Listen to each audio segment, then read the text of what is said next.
El mar sempre ha sigut una font d'inspiració per a nosaltres. Inspiració per la seva força, bellesa i poesia. Inspiració en la forma d'apropar-nos-hi i de conviure-hi. Però també ha estat l'escenari de grans desafiaments. L'hem controlat, explotat i fet malbé. El mar ha estat un dels espais que millor explica el passat, present i futur de Catalunya. Sempre sent un motor creatiu catalitzador d'idees, innovació i possibilitats.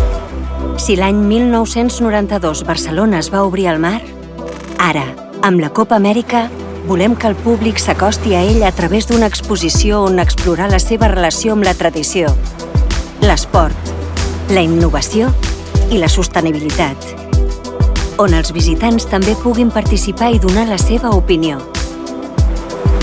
El mar representa per a nosaltres un espai ple de contradiccions, infinits reptes, innovació i possibilitats.